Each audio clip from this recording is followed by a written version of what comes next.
Development project has been added. Pathogen spreading through Mother Base. You've seen everything we've... And judging from this Kikongo strain, breed of parasite that triggers symptoms upon detecting pronunciation specific to Kikongo. So our Kikongo-speaking staff... He's right. All the victims do speak Kikongo. So they can survive if they just use another language. You're only dealing with the Kikongo strain. Other language strains may be present. You well know he was teaching them languages from all over the world. The Devil's House. Nzoya Badiabulu. There is no way to know how many strains he has at his disposal. So how do we keep them from becoming symptomatic? You mentioned using microbes. Use this. A type of Wolbachia. Introduced to a sample of the parasite. Wolbachia? A parasitic bacteria that colonizes the parasites, turning male to female and preventing copulation. You must cultivate more. What have you done with the infected bodies? Cremated to stop the spread of infection, but we did keep a few for study. Good. Take this sample, grind it to a pulp, and introduce it to the larvae now nesting in the dead. The Wolbachia will multiply rapidly within those larvae. They're soldiers, not some petri dish. Conventional cultivation methods will take too long. Extract the Wolbachia from those larvae and vaccinate your men. Kikongo speakers first. This is the fastest, surest way. No one is to speak a word of Kikongo until the Wolbachia are safely inside them. I will instruct your medical staff in detail on site. You have the appropriate facilities. Yes, but... Do not worry. I made a pact with your Bete Holone on the honor of the Dene. I speak no lies. Keep an eye on him. Will do. Follow me. I'll take you to the medical team. Now, we must wait for the Wolbachia to multiply in the larvae. How is the disease transmitted? If it's carried by insects or rodents, then... There is no intermediate host. So... The vocal cords of the host. Most hatch and migrate to the lungs, but some are transported to the mouth through ciliary movement, mixing in with saliva. Saliva. Droplet transmission. Sneezing, coughing. Any food or water containing infected saliva. It would spread fast. Indeed. And when the larvae migrate to the lungs, symptoms can resemble the early stages of a cold, making it easy to infect others. Meaning a simple conversation would be enough to pass it on. All right, so what happens after the larvae migrate to the lungs? It is as I said before. They mature by feeding on alveolar tissue. It is only then that noticeable symptoms appear in the host. And by that point, it's too late. He's infected everyone else. It's one hell of a weapon you've created. That is what Blag Anna wanted. Something that would spread easily. In truth, he's not the reason. But we will discuss that another time. The Wolbachia have multiplied. We're preparing to extract them and begin vaccinating. But is this really the only way? Sure, it'll prevent infection, but the cost... You would rather remove their vocal cords? No. Tactical communication's the linchpin of what we do. What if we were to ban the use of Kikongo? Insufficient. First, there's no guarantee that only the Kikongo strain is here.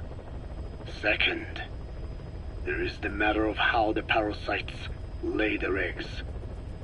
Before they can copulate, they must be exposed to the pronunciation of a specific language for a period of time, like a container filling with water.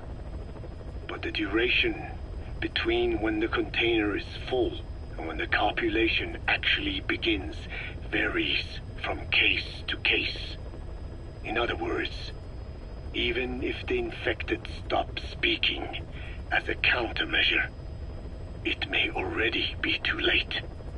The only true solution is to prevent copulation through the Wolbachia, or by physically removing the affected tissue. Do any antiparasitics work? It sounds as though you have already tried. Yeah. We tried every one there is, and nothing. I have yet to find a medicine that can remove the parasites. At best, it temporarily covers their ears. Why is that? Because the parasites are companions to us. To remove them inevitably harms the host. Companions? More than you think. And this is why the human immune system cannot eliminate them. We've inoculated the staff with Wolbachia to keep them from becoming symptomatic. That should also contain the infection. How did this happen in the first place? It has to have been a Cypher spy within our ranks. If this is so, then why the Kakongo strain? If their intent was to wipe you out. Skullface said the remaining English parasite was close to the boss. If this latest strain was his doing, he wouldn't have tipped his hand. It is possible someone brought eggs onto the base without knowing. Stuck to their shoes, clothing. Well, that makes the most sense to me. And where did the eggs come from? You mentioned that your boss visited Nzoya Badiopulu. Sure, but his gear's disinfected immediately upon return. Then he was not the carrier. And not just the boss. All staff dispatched to high-risk regions were quarantined on the flight back. When the symptoms first appeared, we checked and disinfected all equipment used up to that point. Any and all prisoners, soldiers, materials, and animals extracted during missions were also quarantined. So, that just leaves... I have seen children around here. Where are they from? All over. Some were being held hostage at a mine. Then there were the troublemakers at Bwala Yamasa. Bwala Yamasa? Yeah. Their clothes, their things. Did you burn them? They're just kids. We couldn't. And besides, not one of them's shown symptoms. The parasites don't infect prepubescent hosts. Their vocal cords are not fully developed. Well, if infection doesn't occur in children... It is possible they carried eggs on their clothes, and the infection spread from them. Check the kid's stuff. I doubt there is any trace left by now. But if there is, some of those kids must be close to hitting puberty. How could we have missed this? The name Bwala Yamasa got quite a reaction from you. I'm guessing the Kakongo strain was released in that village. Cypher used that region to experiment with vocal cord parasite transmission. The Kakongo strain. The settlements around the refinery upstream of Bwala Yamasa were the proving grounds. They would infect one villager, then record transmission speed. Dangerous work.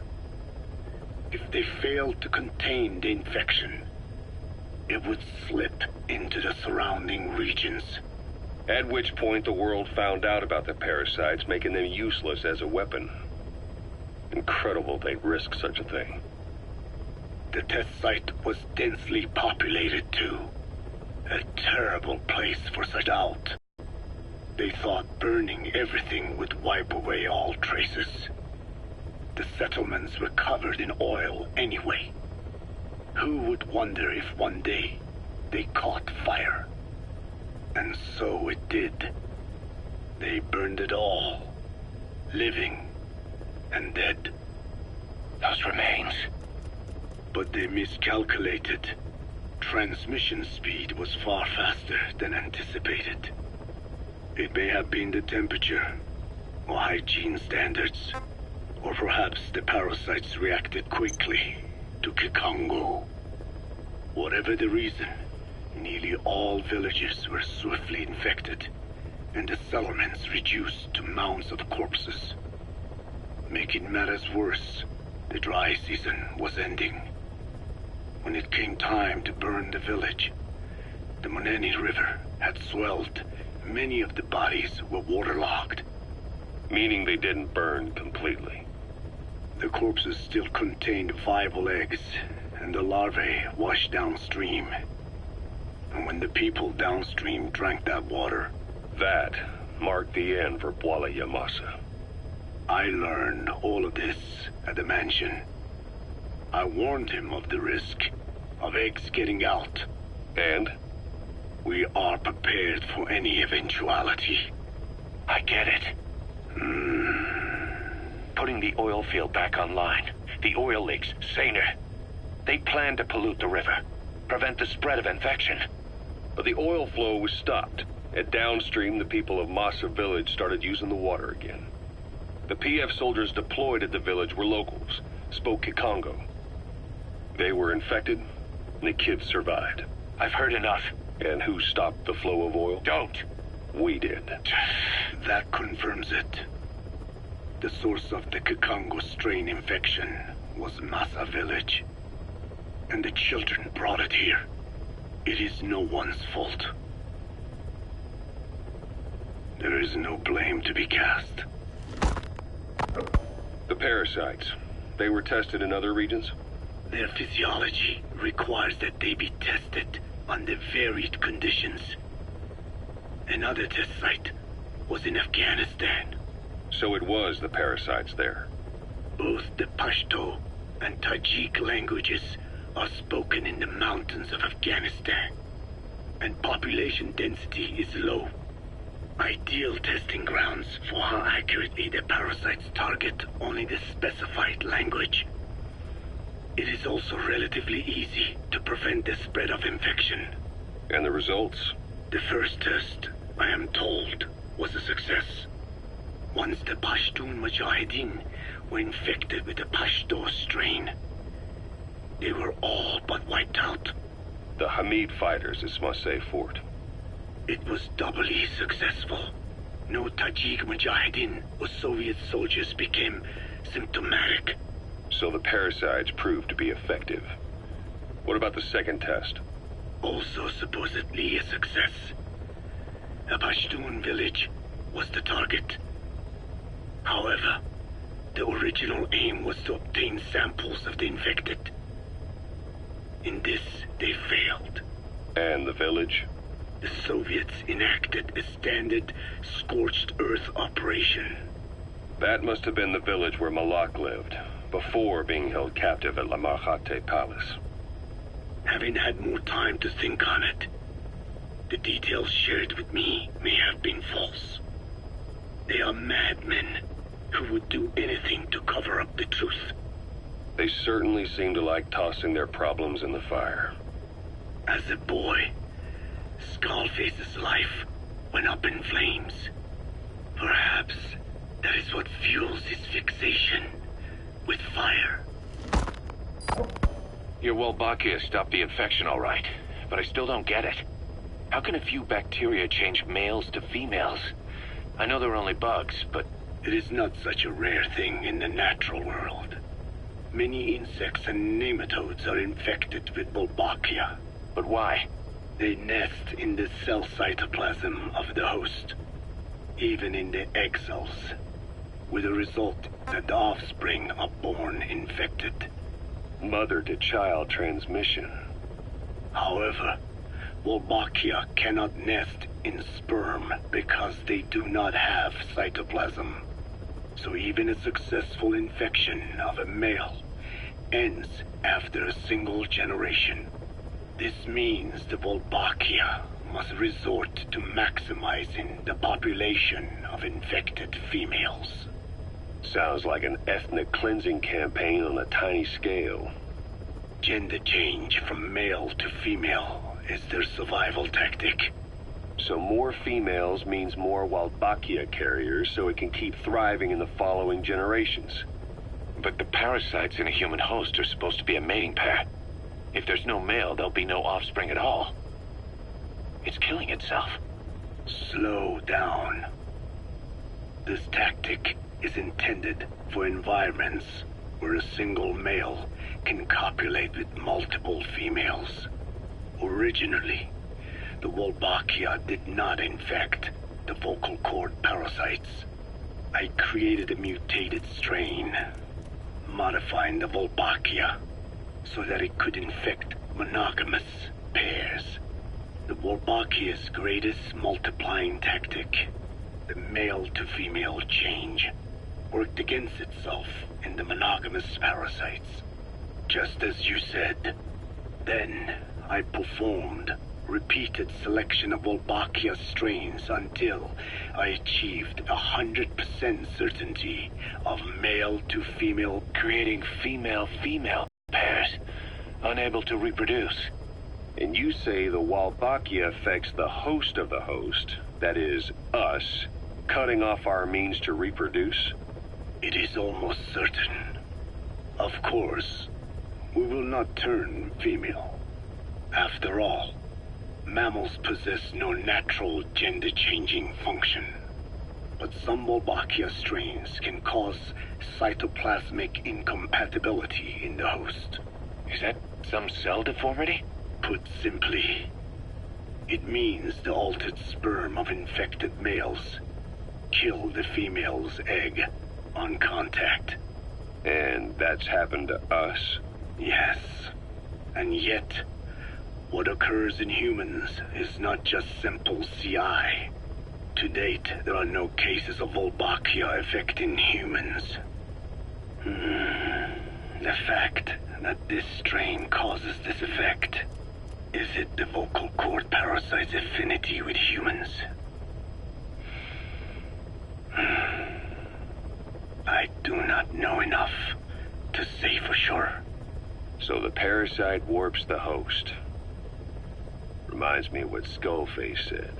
It is the way of all organisms to create their own optimal environment. Just look at you and this base. Organisms that cannot do this are doomed to extinction. The difference with parasites is that their environment is another organism. That creates a connection between life and life. Parasitism, symbiosis, or death. In this way, the host too is challenged to adapt.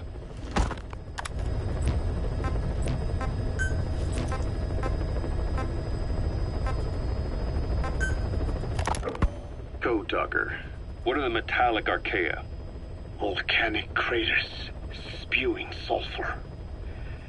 Water hot enough to boil your skin off. Ocean depths of 800 plus atmospheres. Wastelands radioactive enough to kill you where you stand. There are groups of organisms that survive despite. No. Because of living in such environments. I've heard about them. Extremo something. Extremophiles. By selecting certain species, then subculturing and repeatedly modifying them, I created a metallic offspring of pure archaea. They subsist on metals rather than organic matter. And some of them even consume uranium? Yes. Uranium enrichment archaea metabolize only uranium-235. As a result, they produce weapons-grade enriched Consider how plants fractionate carbon isotopes when they conduct photosynthesis. Nature possesses abilities beyond our imagination. So it was archaea that brought down your chopper? Corrosive archaea, yes. They oxidize metals, feeding off the energy in the electrons they receive. What became of the wreckage?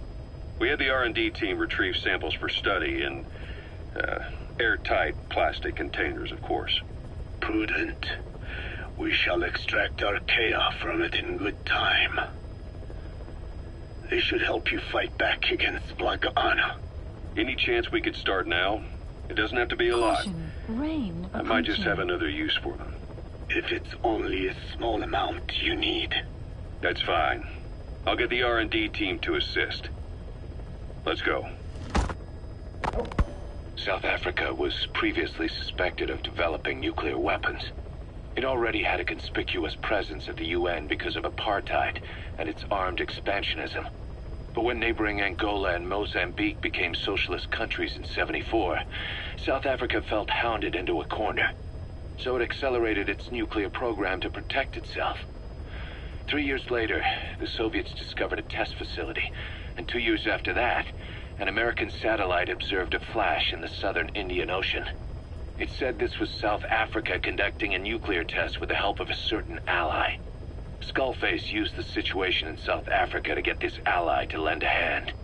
They both wanted nukes, so it was a mutually beneficial relationship. On the surface, anyway.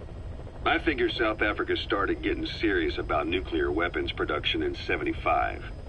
In '74, the government was still able to get by with bluffing that it had a nuclear arsenal. But the year after, word spread that an independent armed group in the Caribbean was crushed by Cypher for possessing a WMD. That's right, boss. What happened to you and your men was the reason South Africa decided to push ahead with nuclear development. A force independent of any country getting its hands on a nuke. That was a threat to the existence of countries everywhere. It wasn't just South Africa. Your presence pushed a lot of countries to get nukes. The world was scared of you. You were a threat to more than just the Cold War. If nations are gears in a machine, you had the power to smash them loose and watch the whole world grind to a halt. Emmerich uses externally powered legs of his own design. It's bionics technology, a product of the U.S. military's failed attempt to develop a powered exoskeleton. All the wearer has to do is apply a little force, and the actuators continue the movement in that direction. But his legs are unique. Instead of using a hydraulic mechanism, the actuators run off metallic archaea. That increases the actuator's reaction speed and also enables him to lock and release the joints at will. The legs are a nifty little gadget, but they have two clear weaknesses. First, they're dependent on external power, maybe because he built them knowing he couldn't leave his lab. There's no internal battery. That's why they won't work if they aren't plugged in. Second, and this is more than just a weakness, the legs are directly connected to his bones. Could be to minimize signal loss in the order's output to the legs and the drive response from them. Either way, Emmerich has used bolts to attach load-bearing parts directly to his femurs, probably by mimicking surgical treatment for compound fractures and the like. But the end result is those legs and his body are fused together, and that appears to be how he's able to move them so precisely. But that also means that any shock to the legs would be delivered right to his bones by way of those bolts. The same is true if he encounters the corrosive metallic archaea. If the corrosive archaea ate into the exposed bolts, they'd reach the endoskeleton parts and eat through them too in the blink of an eye. The doctor's bones are full of holes to accommodate all the bolts. They're like sponges. If he were to lose the reinforcing parts, even the tiniest bit of force or weight would snap his bones. So when I dangled those corrosive metallic archaea in front of him, he realized straight away what would happen. Life wouldn't be worth living if he lost those legs of his. I'd bet that is what the doctor fears the most. I just helped him imagine what it would be like. Thanks to that, I got the information we needed without either of us getting hurt. You know how he is. He's probably already over the shock. The better you know your adversary, the easier it is for you to get information from them. And vice versa.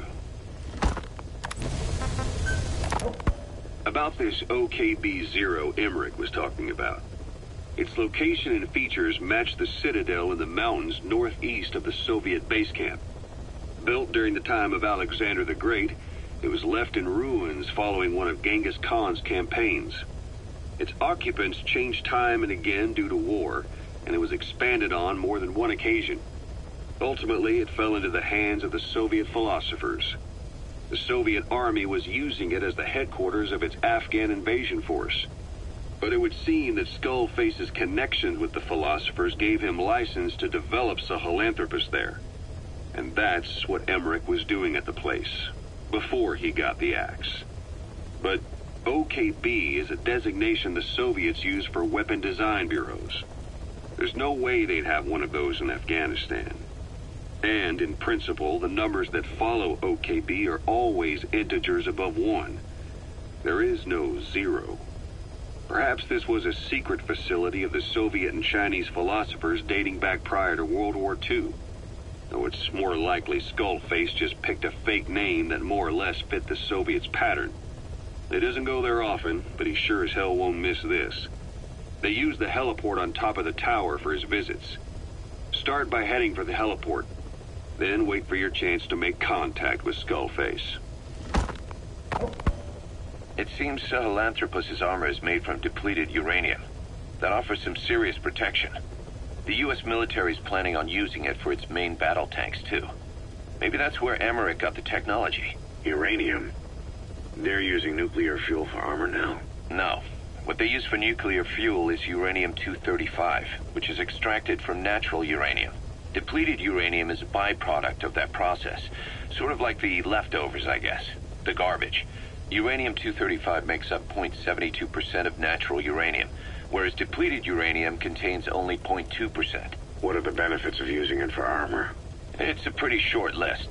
Uranium's a heavy metal, like lead, meaning it can hold a greater amount of kinetic energy. But it also boasts a hardness closer to tungsten. That makes it an ideal material to use for, say, armor-piercing ammunition penetrators. But it's not the best choice for armor. Its volume is less than that of ceramics, but for an equal weight, you could end up with less protection. So why use it then? According to Emmerich, it came down to him being unable to source ceramics technology from a manufacturer. Plus, given that it's an upright walking vehicle, he wanted to reduce the bulk of certain areas. Despite all that, depleted uranium still makes for some tough armor, and Emmerich says it's been proven in live fire tests. It stops most Soviet tank shells,